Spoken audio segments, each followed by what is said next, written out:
Gentlemen from the 3rd District of Davao City, the Honorable Representative Isidro T. Ungab, to avail of the privilege hour.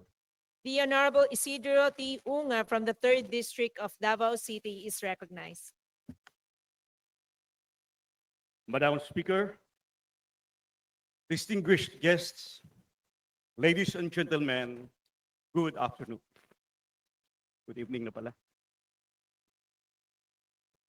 I rise to avail of the privilege hour to address a matter of profound importance, one that affects us as members of Congress, our constituents, and most especially the future generations of Filipinos who will inherit the consequences of our decisions today. The 2026 National Expenditure Program, or NEP, will soon be submitted to Congress for deliberations. But beforehand, I ask your indulgence to first examine significant provisions of the 2025 General Appropriations Act as approved by Congress, particularly when compared to the 2025 original budget document submitted by the President. I believe that certain adjustments made to the budget raise serious legal questions and may be vulnerable to constitutional challenge. I would like to share these observations with you, my esteemed colleagues, as this will hopefully guide us in the approaching deliberations on the 2026 national budget. Distinguished members of this chamber, last January, I exposed a glaring anomaly in the ratified bicameral conference committee report on the 2025 General Appropriations Act, containing 28 blank items spanning 13 pages that were mysteriously filled in the enrolled bill and finally in the General Appropriations Act. I will present the full details of this controversy in a separate privileged speech. But today, I must draw your attention to another blatant irregularity in the 2025 budget that has escaped public scrutiny and was never openly deliberated by either the House or the Senate. I refer specifically to the automatic appropriations, which by their nature no longer require legislative enactment. My concern centers on the use of income in the general fund and the special accounts in the general fund.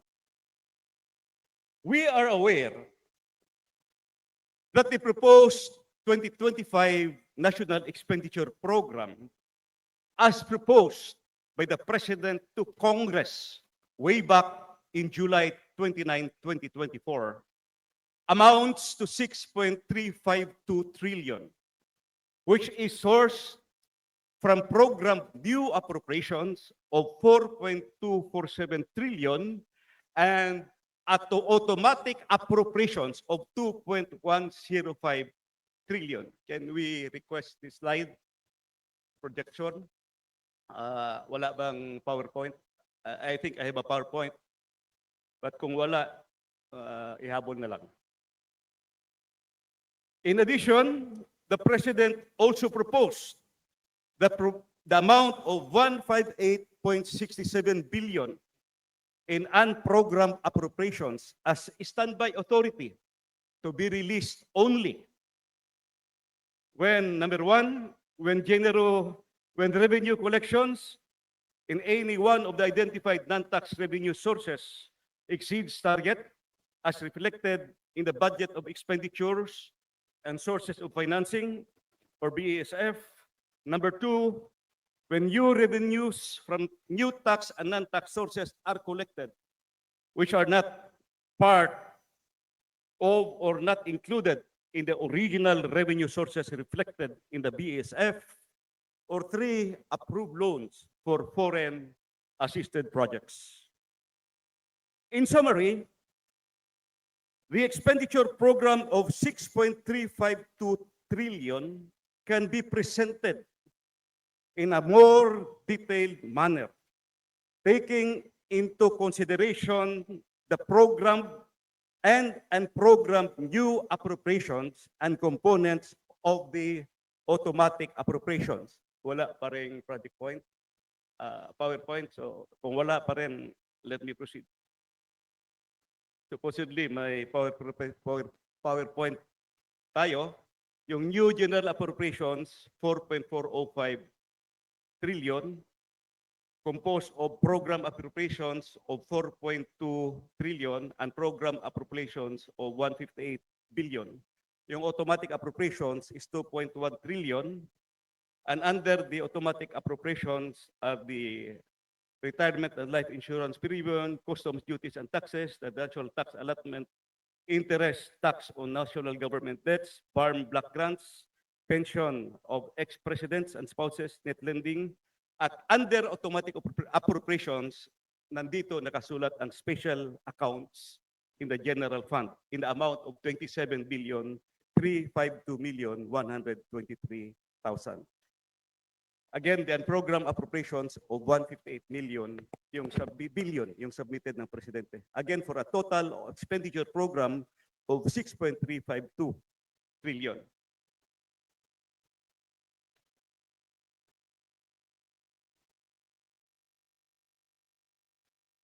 With that as a background, Mr. Speaker, I will now go to the main issue, which I want to emphasize having a great impact on the total expenditure program. As I have said earlier, I will no longer discuss the items under the program and program appropriations of the GAA, since it is the topic of another privileged speech or my next privileged speech. But I will discuss now the special accounts in the general fund, which are sourced from earmarked revenues of the government. What are earmarked revenues?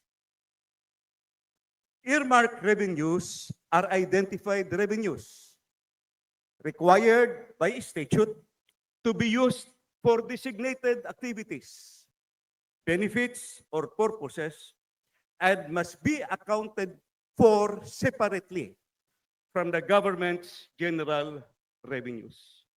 For 2025, the earmarked revenues amount to 1.202 trillion and is classified into two categories. Number one, use of income in the general fund for a total amount of 1.175 trillion and special accounts in the general fund of 27.352 billion.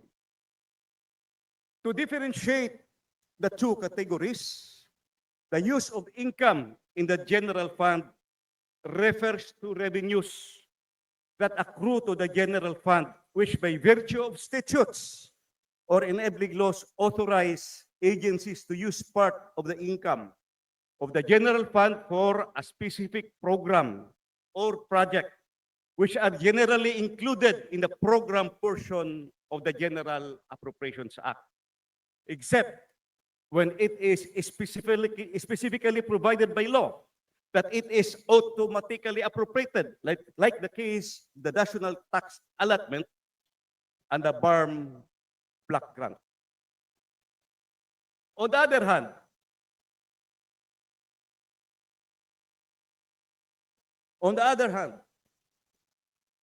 special accounts in the general fund, as mentioned earlier, are funds whereby proceeds from specific revenue measures are earmarked by law for specific priority programs and projects and are automatically appropriated.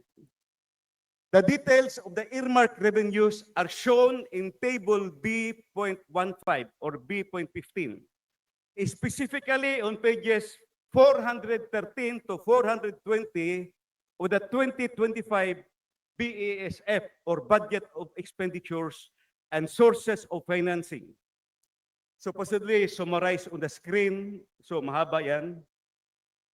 On the use of income in the general fund, the amount of 1.175 trillion, while the special accounts in the general fund is the amount of 27.352 billion. How I wish we had the PowerPoint para madaling maintindihan. But let me continue. Mr. Speaker, Madam Speaker, may I mention the legal basis or the enabling laws that authorizes the setting aside of portions of the general fund and proceeds of specific revenue measures to ensure the funding of the programs and projects being implemented by the recipient departments and agencies. As shown in Table B.15 of the 2025 BESF, dahil wala tayo dito, the Table B.15 of the BESF can be seen at the website of the DBM. Hanapin nyo lang yung BESF, makikita nyo doon, Table B.15. The earmarked revenues usually comes from collections of previous years at any specified period indicated in the enabling laws. Considering that these earmarked revenues are subjected to the annual programming of expenditures, some of the funds will accumulate huge balances at the end of the fiscal year. For purposes of my speech, I am showing only the earmarked revenues for 2025 and those with available balances as of December 31, 2023 as reflected in Table B.15 of the 2025 BESF. So, dahil wala tayong PowerPoint, I'll just refer you to the DBM website. Now, I will focus my discussion on the special accounts in the general fund. What are special accounts, again, in the general fund?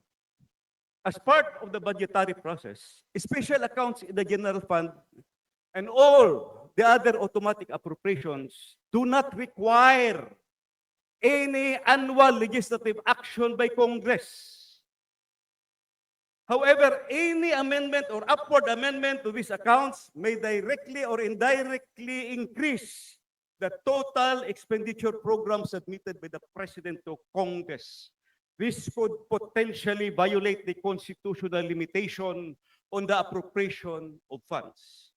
To summarize, the special accounts in the general fund refers to the funds whereby proceeds from specific revenue measures are earmarked by law for specific priority programs and projects and forms part of the national expenditure program submitted by the President to Congress. SAGF are presented in the NEP or in the GAA in the form of special provisions which explicitly provides for the amount of program expenditures over and above the regular new appropriations of an agency.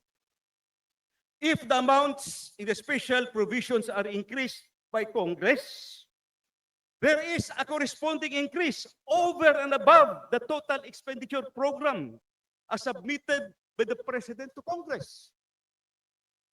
Throughout my 15 years of service in this House, the items classified under automatic appropriations have remained absolutely intact. These appropriations have been consistently recognized and respected by the House Committee on Appropriations, the Senate counterpart, and both chambers of Congress as legally mandated expenditures that are explicitly protected by their enabling laws.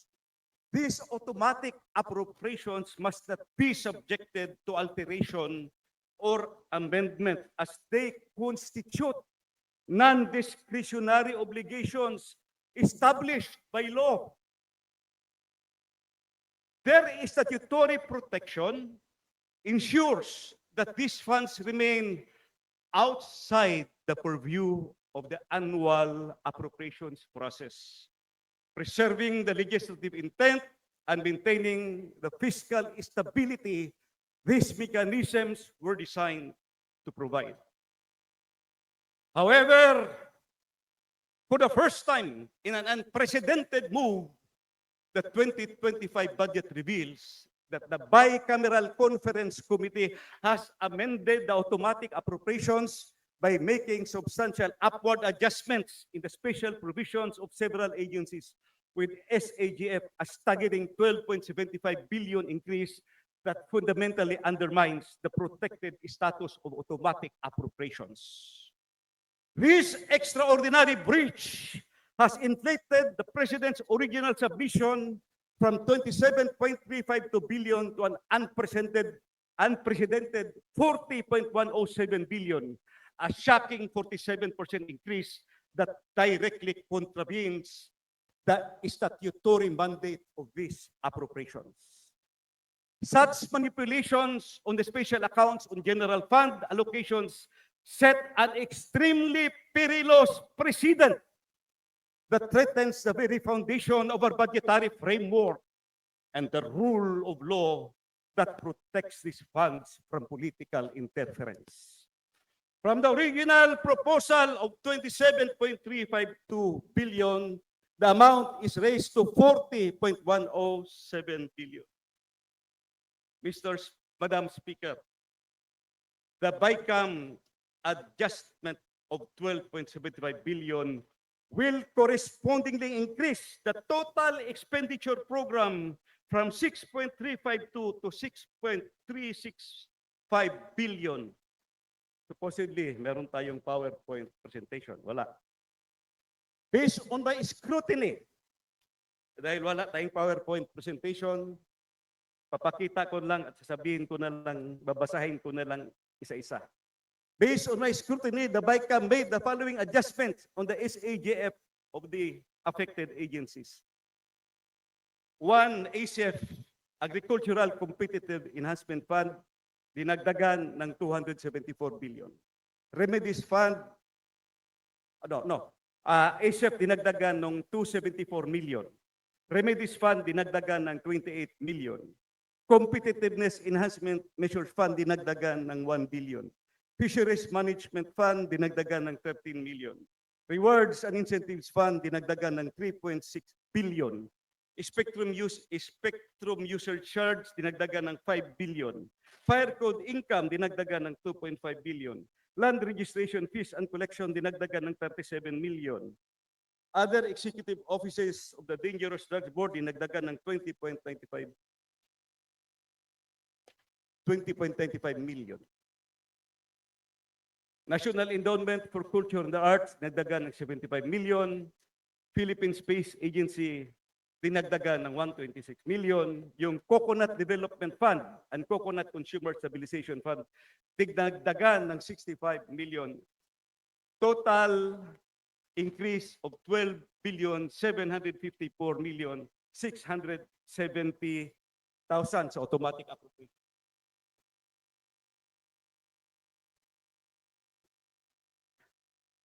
What are the legal and constitutional violations demanding immediate resolution?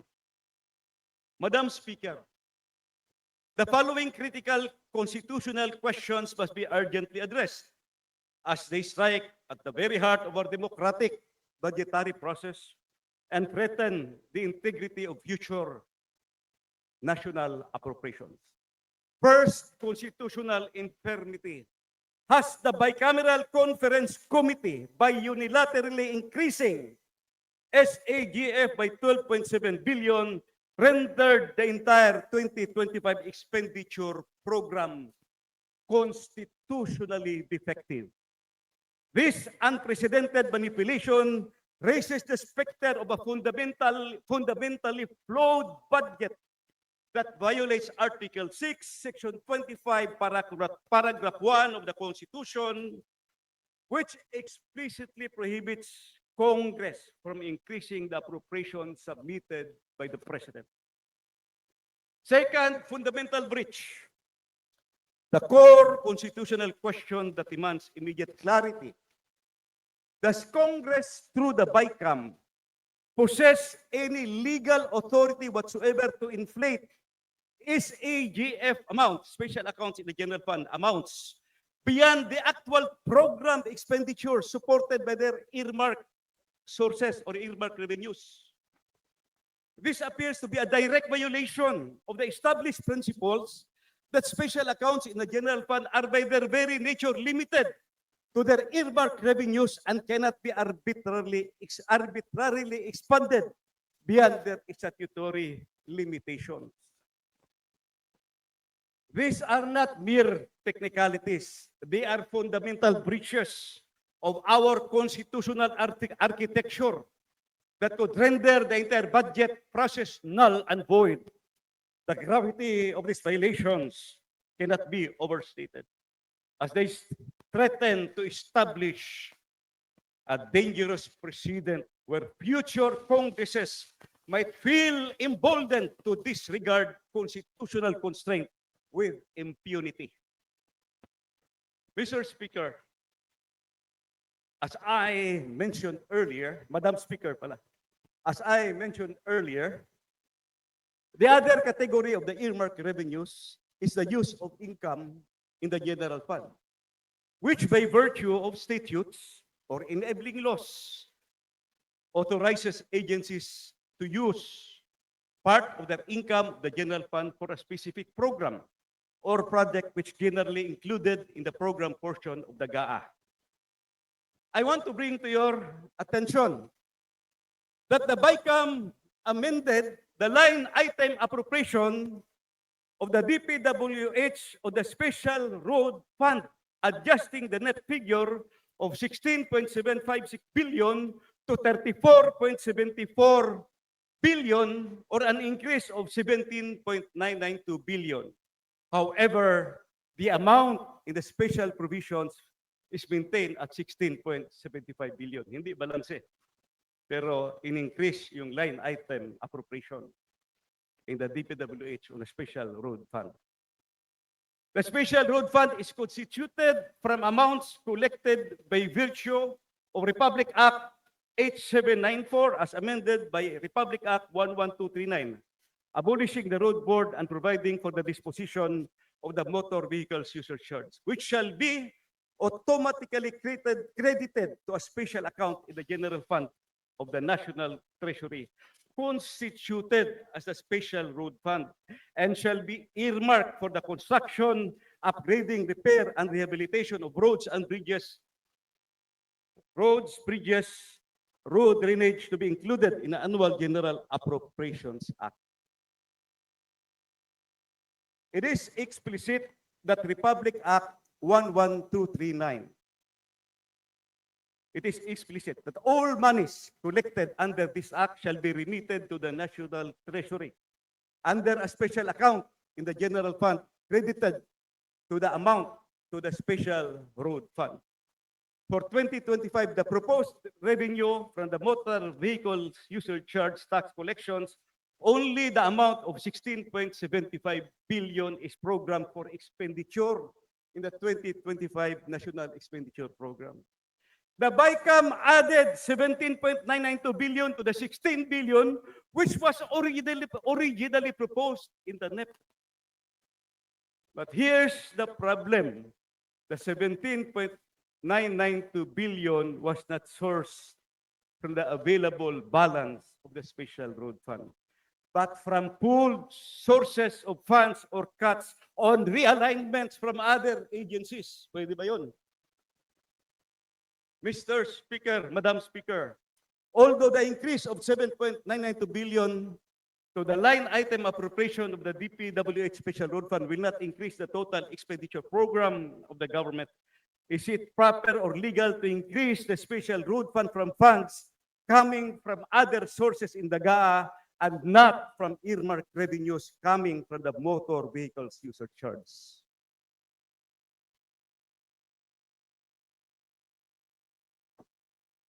What are the legal and constitutional questions raised?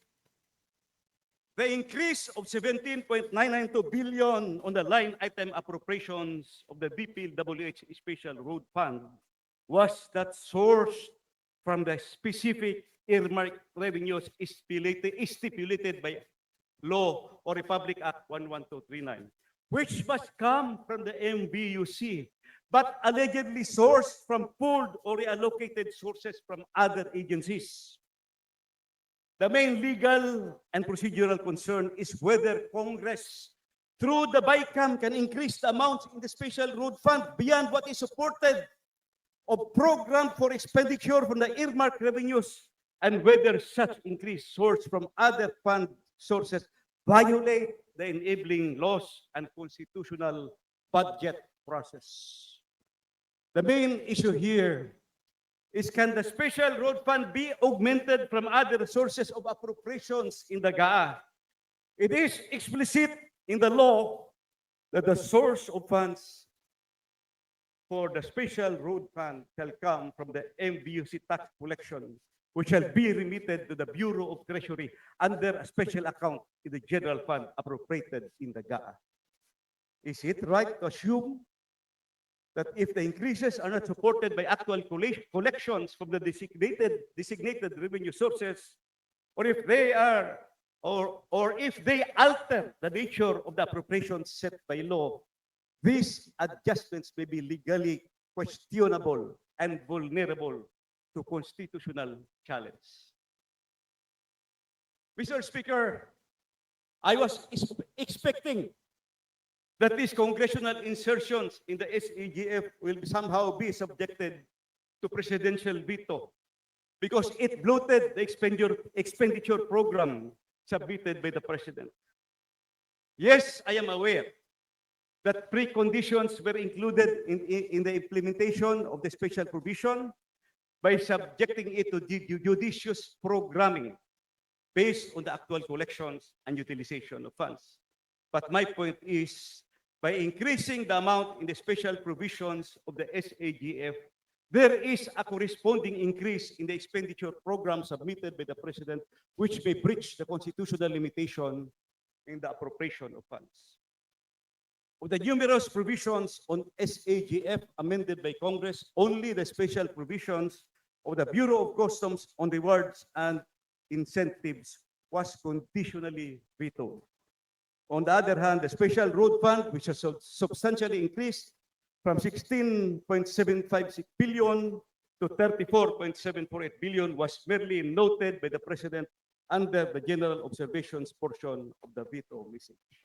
If you can remember, the direct veto was only 26 billion for the DPWH and 168 billion in unprogrammed funds.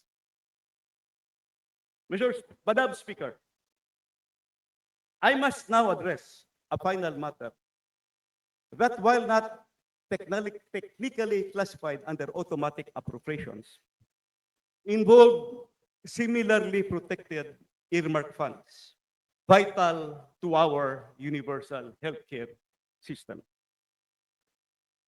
The syntax law explicitly mandates that portions of revenues from tobacco and sugar sweetened beverages be earmarked for PhilHealth to fund healthcare services under Universal Healthcare Act. While these funds may not be formally designated as special accounts in the general fund, like this previously discussed, the law is very clear in requiring that earmarking for PhilHealth. These earmark funds, by their very nature, must be used exclusively for their statutorily designated purpose, healthcare delivery for the Filipino people.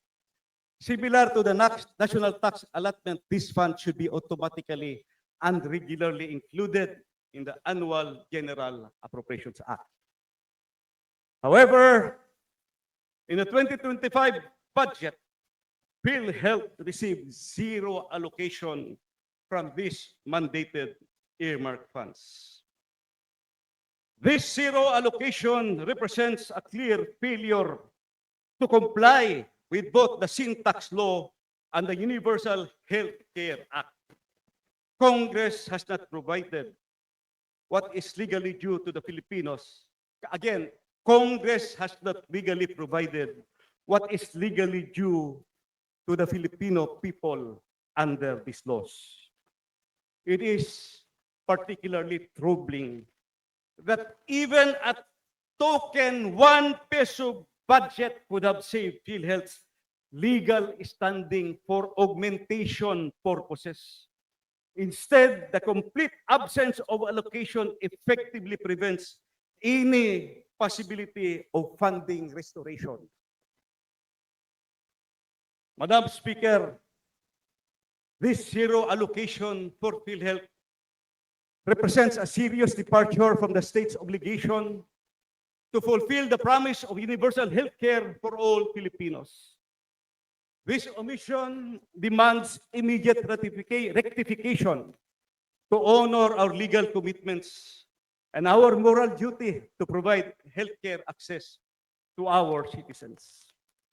The failure to allocate mandated earmark funds to PhilHealth raises profound constitutional questions that merit careful examination. The 1987 Constitution explicitly enshrines health as a fundamental right.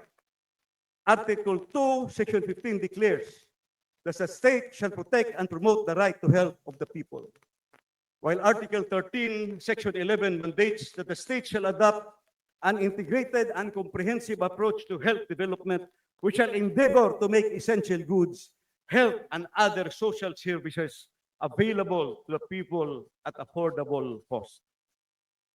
By withholding the statutorily mandated earmark funds from PhilHealth, the government failed to fulfill its constitutional obligation to provide the health benefits guaranteed under the Republic Act 11223 or the Universal Health Care Act. This law was specifically enacted to ensure that all Filipinos are guaranteed equitable access to quality and affordable health care goods and services and protective against financial risk. Pending judicial review, these constitutional concerns are not merely academic. Multiple petitions have been filed before the Supreme Court, challenging both the zero budget allocation for PhilHealth and the related transfer for PhilHealth Reserve Fund. The resolution of these cases will have far-reaching implications for the implementation of the universal health care and the protection of Filipinos' constitutional right to health. Mr. Speaker, Madam Speaker, Mr. Speaker, yes, Mr. Speaker, as we await the Supreme Court's guidance on this critical matter, we must recognize that the stakes could not be higher: the health, the well-being of every Filipino. Mr. Speaker, my dear colleagues, my dear Filipino countrymen watching this on live coverage, I rise today with a resolute heart to speak on our national budget, not as a ledger of pesos and centavos, but as a living promise we make to every Filipino who trusts government will safeguard their health, their dignity, and their hope. The numbers we debate are in truth the measure of our compassion, our dignity, our will, and the test of our constitutional duty. These items under the automatic appropriations, particularly the special accounts in the general fund and the use of income in the general fund, is a product of painstaking legislations passed in previous Congresses, fully debated by our illustrious predecessors in the four corners of this legislative hall. the BICAM has practically altered and superseded 13 Republic Acts or special laws, and to include the PhilHealth funds reduction, a total of 14 laws that earmark certain funds from sources already specified as a product of exhaustive debates in both the House and the Senate.